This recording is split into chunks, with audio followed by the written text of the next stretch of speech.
কোটি নিলি হইবে বিজেপি কে ভোট দিলে 5 লাখ টাকার মেডিকেল ট্রিটমেন্ট ফ্রি হবে, বিনা পয়সায় চাউল পাবে, 100 টাকায় ডালি নিমক পাবে, ছেলে মেয়েদের পড়ার সুবিধাগুলা সরকার দেবে।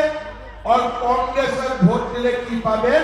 একটা লুঙ্গি আর একটা ধুতি। সত্যি কথা বলছি কিনা আমি? সত্যি কথা বলছে কিনা আমি? কাকে ভোট দিব এখন? পাক্কা করে বলেন, পুরো বড় করে বলেন, কাকে ভোট দিবেন? পাক্কা বলেন, আমার সঙ্গে বলেন, ভারত মাতা কে, ভারত মাতা কে। আজকে আমাদের সরকার গরিব সমাজ, মধ্যবিত্ত সমাজের জন্য কাজ করেছে, ডেভেলপমেন্ট করেছি।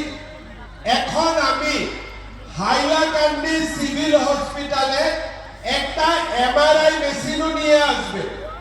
এমআরআই মেশিন থাকবে হাইলাকান্দিতে, শিলচর যাওয়ার প্রয়োজন হবে না। এখন আমি ডিসি কি বলেছি, ডিসি কো বলেছি আমাকে একটা ভালো জমি দিয়ে দেন, আমি হাইলাকান্দিতে মেডিকেল কলেজ করিও দেখাই দিবেন যে আমার হাইলাকান্দিতে মেডিকেল কলেজ হবে। এখন বড় সুন্দর সার্কিট হাউস হয়েছে। আর এখন আমি হাইলাকান্দি স্টেডিয়ামে ছিলেন, গৌতম দা আমাকে বলেছি আরো কিছু একটা সহায় করার জন্য। যাওয়ার পরে আমি আবার হাইলাকান্দি স্টেডিয়ামের জন্য 2 কোটি টাকা দিয়ে দিবেন। 3 কোটি আগে দিয়েছে, এখন আবার 2 কোটি দিয়ে দিব। ঠিক আছে, আমার হাইলাকান্দিতে ডেভেলপমেন্ট হয়েছে, গরিব মানুষের কাজ হয়েছে, আমাদের মধ্যবিত্ত সমাজের কাজ হয়েছে, আমার বরাক উপত্যকার উন্নতি হয়েছে। কংগ্রেসের সময়ে এগুলা কিছু হয়েছিল না, খালি কংগ্রেসের সময়ে টাকা দেও, চাকরি দেও। কিন্তু আজকে আমার সরকার কি রকম চাকরি দিয়ে, কোনো টাকা পয়সার কথা নাই, ভাল করে পঢ়িব লাগে, চাকরি পাব লাগে, কোনো 1 টকা ঘুষ দিব নালাগে। আজি আমার সরকারের দিনত যিমান কাম হয়েছে, আগত কেতিয়াও ইমান কাম হোৱা নাছিল। আগতে চিফ মিনিষ্টার হাইলাকান্দি 5 বছরের ভিতৰত এবারও নাহিছিলে। মই চিফ মিনিষ্টার হওয়ার পিছত হাইলাকান্দি 6 মাসের ভিতরে একবারটো আহুয়ে, হয়নে নহয়?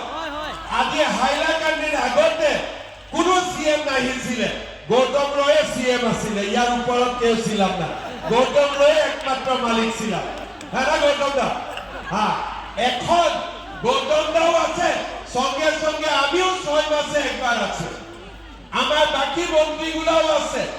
এখন বরাক উপত্যকা হাইলাকান্দিতে ডেভেলপমেন্ট হয়েছে, মায়েদের জন্য কাজ হয়েছে, ছেলে মেয়েদের জন্য কাজ হয়েছে। সেই কারণে আমি আপোনালোকক সকলোকে কম যে সকলোৱে সরকারক সহযোগিতা করিব, যাতে আমি আগত গৈ থাকিব পাৰো। এতিয়া অসমত আৰু এটা নতুন আইন আহিছে, আপোনালোকে গম পাইছে না নাই কোৱা? এটা নতুন আইন আহিছে, একটা হাজবেন্ড যদি 2টো বিয়ে করে 7 সালের জন্য জেলের ভিতরে যাব। খবরটা পাইছেন কিনা আপনারা? খবরটা পাইছেন কিনা? এখন ঘরে একটা মা থাকার পরে अगर दूसरा बार शादी करते हैं ना, तो मैं 7 साल के लिए जेल के अंदर ले जाऊंगा। अभी कोई लोग मेरा ऊपर नाराज है, लेकिन मैं बोलता हूं मेरा ऊपर नाराज होकर कुछ फायदा नहीं है। इसलिए कोई जो ऐसा काम करते हैं, ये लोगों का जेल का बाहर नहीं, अंदर रहना चाहिए, और हम सबको अंदर कर देने वाला है। ইয়াতে আছে নেকি 2টা বিয়া কৰোৱা? কিন্তু 2টা 3টা বিয়া কৰোৱা আছে কি নাই?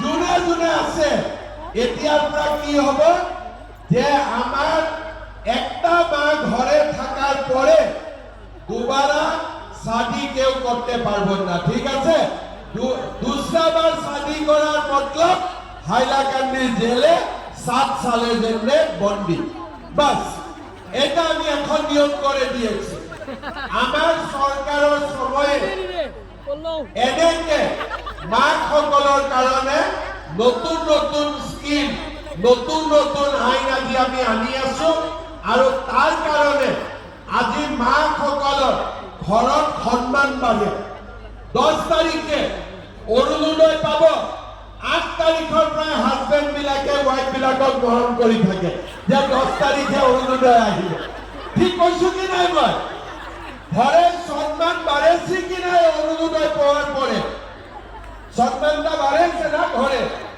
এখন মহিলাও ঘরের অর্থনীতিতে যোগদান করেছে লাখপতি দিদি হবে তাহলে তো ঘরে আপনারা পুরোপুরি লক্ষ্মী মা হয়ে যাবে একবার লাখপতি হওয়ার পরে এর জন্য আমি চেষ্টা করেছি কি আপনাদেরকে যতটা জলদি সম্ভব হয় লাখপতি দিদি বানানোর জন্য আর আপনাকে আপনাদের